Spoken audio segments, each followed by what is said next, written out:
Olá, seja muito bem-vindo ao nosso canal. Eu tenho gravado alguns vídeos sobre os riscos psicossociais e sobre o gerenciamento de riscos ocupacionais. Hoje eu quero falar um pouquinho sobre 5 práticas para que você possa implementar na sua gestão de riscos com foco nos fatores psicossociais. Vamos lá. Primeira prática que nós precisamos em qualquer gerenciamento de riscos, e aí falando especificamente dos riscos psicossociais, é a conscientização e o comprometimento da gestão, da alta diretoria, dos diretores, dos responsáveis pela organização e pela liderança.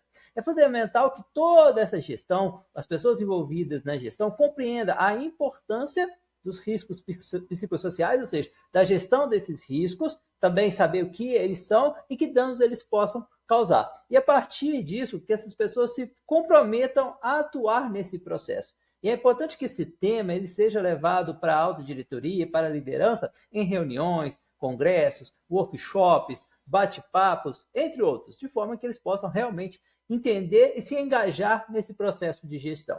A segunda etapa é a gente ter um processo de identificação dos perigos e riscos, né?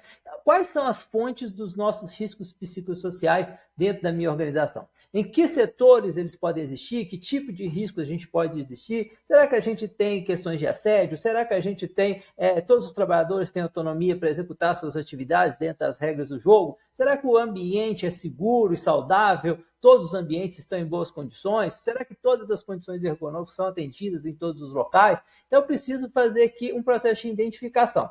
Esse processo de identificação, eu vou gravar um outro vídeo sobre comunicação e consulta, mas é um fator essencial que se ouça os trabalhadores, que os trabalhadores sejam ouvidos nesse processo. E aqui eu preciso realmente aplicar metodologias para avaliação e identificação desses fatores. E aí eu preciso ter um processo de análise de risco, avaliar a questão da probabilidade, que seria o nosso terceiro ponto, que é avaliar o risco. Qual a probabilidade de a gente ter uma doença causada por um risco psicossocial dentro da nossa organização? Lembrando que risco é uma análise de probabilidade e severidade, então obrigatoriamente eu tenho que fazer isso para todos os riscos psicossociais que eu identificar. Então, todo risco psicossocial precisa passar por um processo de avaliação e análise, onde eu vou estabelecer uma probabilidade, uma severidade, e a partir disso, classificá-lo. E aqueles que apresentarem o maior potencial de danos à saúde precisam ser prioridades na minha gestão.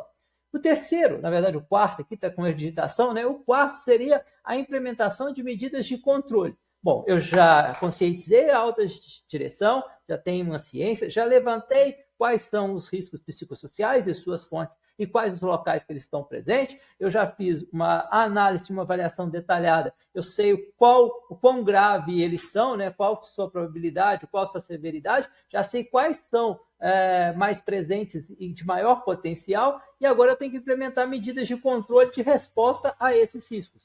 Então, eu preciso desenvolver medidas de controle para eliminar. Dá para eliminar, lembrando aquela hierarquia das medidas de controle, a primeira possibilidade é eliminar. Se eu não tenho como eliminar, vou me perguntar como minimizar estes riscos. E aí, quais medidas eu posso aplicar? Capacitação das pessoas, de todos os trabalhadores, inclusive da liderança, a melhoria na organização do trabalho, no fluxo de informação, no layout, nas condições de trabalho, nas relações entre as pessoas. Eu posso ter campanhas com foco em algum risco psicossocial específico, dando um exemplo para o assédio, canais de comunicação, como que as pessoas podem trazer sugestões, melhorias, críticas, apresentar sua queixa com relação aos riscos psicossociais. Posso ter aqui acompanhamento de psicólogos, a depender do risco, revezamento de atividades, fazer com que a pessoa que está numa demanda muito fadigante, ela trabalhe um período numa atividade e um período em outra. Então, várias ações. Depende realmente do risco que você quer tratar, do agente, da condição que você está realmente tentando tratar e reduzir o risco dela. E a quinta e última seria o monitoramento e avaliação. Bom, eu fiz todo aquele processo de identificação, quantização, apliquei medidas de controle, fiz avaliação, E aí eu apliquei as medidas de controle. Como que eu vou monitorar isso ao longo do tempo? Será que os riscos realmente estão sendo reduzidos? Será que a gente está conseguindo o melhor desempenho? Será que as pessoas estão se sentindo mais seguras psicologicamente no ambiente organizacional? Será que elas estão ficando mais fadigadas ou menos fadigadas? Quais são o índice de absenteísmo ou de afastamento ou de doenças relacionadas a fatores psicossociais? Aqui eu preciso de um acompanhamento também do pessoal da medicina do trabalho, da saúde do trabalho. Quantos atestados nós tivemos na organização no último ano com relação a doenças psicossociais?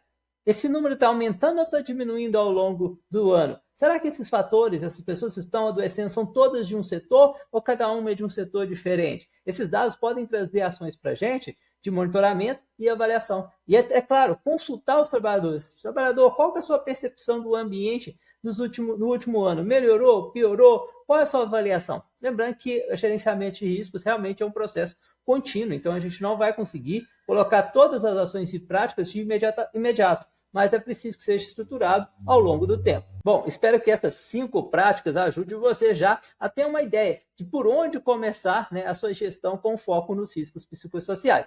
Espero que você tenha gostado desse vídeo. Curte aí, segue o nosso canal. Um abraço!